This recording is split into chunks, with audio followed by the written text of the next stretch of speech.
Thank you all for joining us for one of the last sessions in the summit. I hope you're not sleeping, and hopefully this will be an exciting session for you as well as it is for us. So, citizens are the core of DPI and DPG.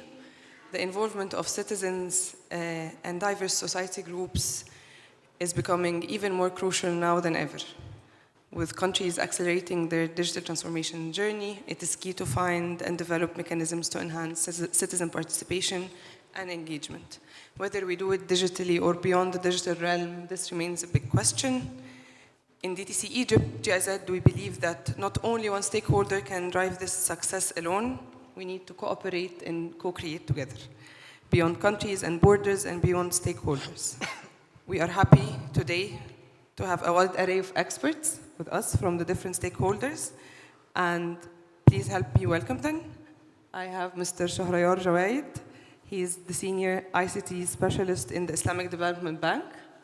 I have Dr. Rihan Muawad, the Head of Strategy and Digital Transformation Advisor for MCIT. I have Dr. Emmanuel Kisa, who is the Africa Director for the Center of Digital Public Infrastructure. And last but not least, I have Ms. Sinha Bazali, the Head of India Stack Services in Sumasoft Company. Thank you all for attending, and thank you for your time. So, let me start with you, Mr. Jawaid. What do you think should be the role of a multilateral international development banks when it comes to citizen engagement and citizen participation? First of all, thank you very much, Mariam, for inviting the Islamic Development Bank at this very important forum.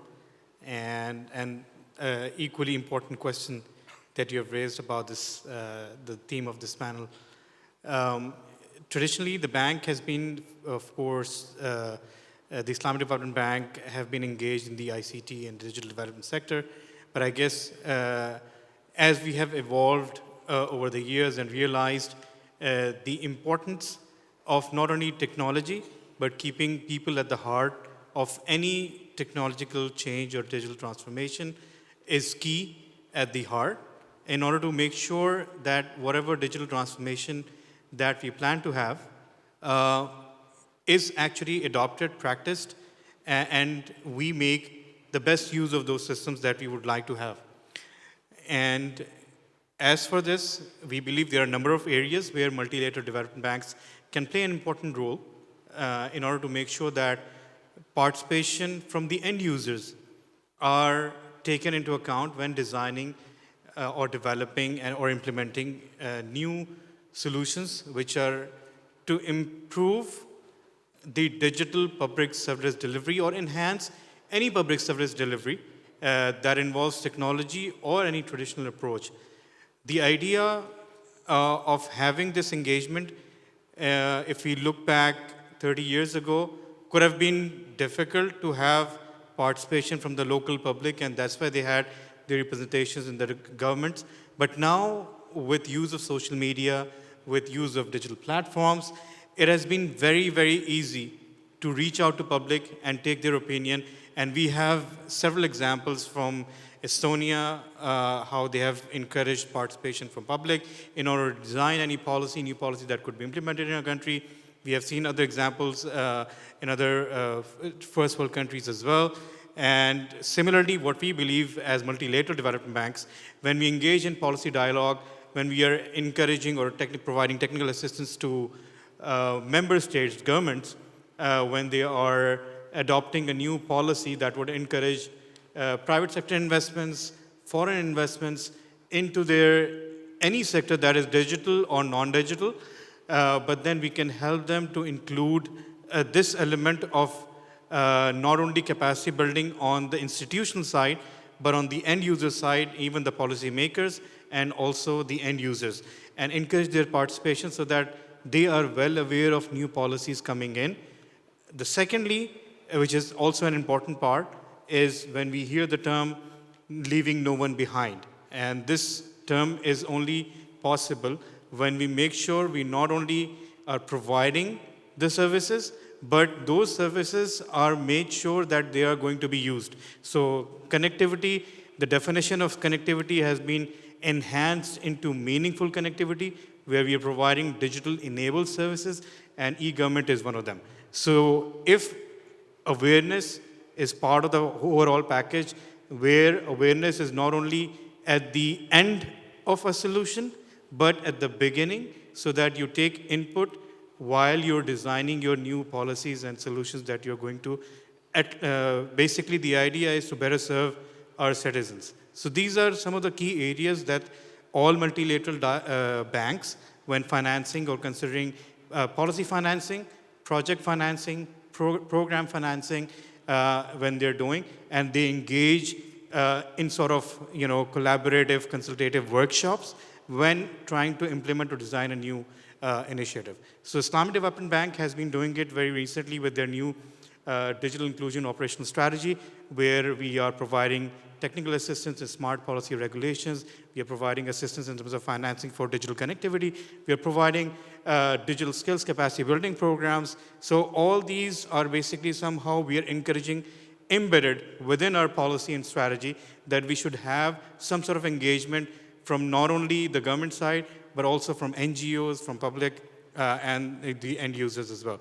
So this is what I would like to add, and I'm happy to share when the time allows in the future as well. Thank you. Thank you so much. This brings me to our next speaker, Dr. Riham. Governments have maybe the pivotal role in driving the citizen engagement and citizen participation forward. From your experience with the Ministry of Communication and IT, please tell us what are the efforts that Egypt is doing in citizen engagement and citizen participation. So thank you very much for inviting me for this session. Let me try to give you a brief idea about some of the efforts we're exerting, but for the time and for the red alarm that would show somehow, I will talk about 2 examples. Okay, and when we started Digital Egypt, this was like 3 years ago, the Digital Egypt platform, I mean the one providing the Egyptian citizens with the government, the public sector services. We started with Port Said. Port Said is one of the governorates, and we started with Port Said Digital, so we had to go there and engage like face-to-face with the citizens in the streets and in the roads, and talk to them and to engage them what the government is trying to do, because the culture change was then one of the major challenges we are facing. And of course, the citizen participation is one of the major drivers within the digital transformation. So by then we had to illustrate, elaborate, even sometimes go through the process with them of how to register and how to be a participant in the platform. We had our service centers all over the country, so that to help people who are not very tech savvy, the ones who are maybe the elder ones, senior citizens, PWDs of course. So we had these service centers. We used the post as well, because the post is around disseminated all over the country. We have 1539s. This is the call center, the short number, so that whenever any citizen would like to ask or to understand more. So all those channels we had ready so that we would be very easy to access for the citizens to understand more. Also, the other example is the GovTech Innovation Lab. This is an accelerator where we have been working on launching this program with our dear friends from the GIZ to incubate the MVPs and the startups and to engage them within the GovTech industry. And here we are engaging both the government entities and the citizens as well to start designing the services from their perspective. So having empathy with the citizen and putting ourselves in their position to understand how to serve them better is one of the major principles we are following within the digital services we are providing. Thank you so much. Moving on to Mr. Emmanuel. With donors and civil society organizations, I think this could also support in the dissemination of citizen participation in different groups. So please tell us what could be the role of donors, especially with their work with the civil society organizations to to magnify this better. Thank you, Miriam. I believe that CDPI, one of the greatest parts of our role is to convene and mobilize support to countries, to enable them implement DPI effectively. And it therefore means that we work very closely with donors, and I believe that their role can't be overstated. I think donors are very important for the journey because DPI is fairly new as a construct, as a concept, and so we look at DPI and our development partners almost hand to hand. So you need to bring them together, and you need to bring governments together, to be able to effectively deploy. So I think their role is very important, to fund, for example. The second role I believe that the donor and the civil societies play is around governance. Because as we know in all development world constructs, the level that we reach in success depends on how inclusive we are, how level the playing field is, how involved the citizenry is, and how much participation they bring to the table. And I believe that CSOs play a very important role in enabling this to happen. They convene, they ensure that they hold us accountable as tech players, and eventually, of course, they make sure that they can track progress, and then finally, in the area of data protection and sort of consumer protection issues, I think consumer rights are some of the things that we grapple with almost on a daily basis when we try to implement any technology solution or any program, or both at government level and at private sector level.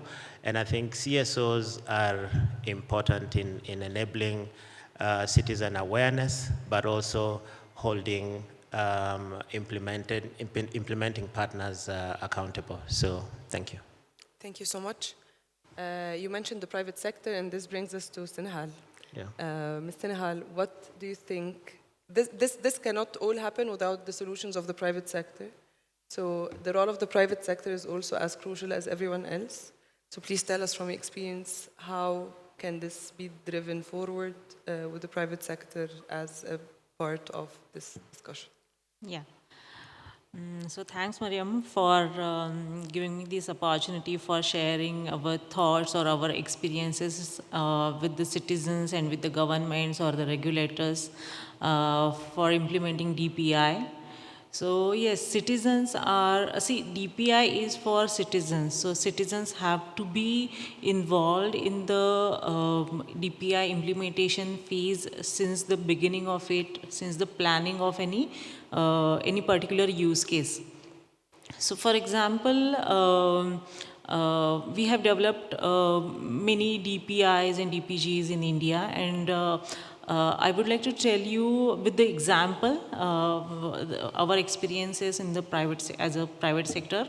So we are working with the mobility domain for ride-hailing application. And we are working with one of the rickshaw union or the cab union in India. Those unions were currently using Uber or Ola as an application for their vehicle, different vehicle types. And they were facing challenges related to the commission and all. So they approached us that can we do something on this? And at that time, we had a discussion with Open Network Digital Commerce called ONDC in India. And it is again an open network. and we consider it as a DPI. And so we involved the citizens or the union since the beginning, and we can divide their participation in different parts. So first we consider it as a pre-implementation part.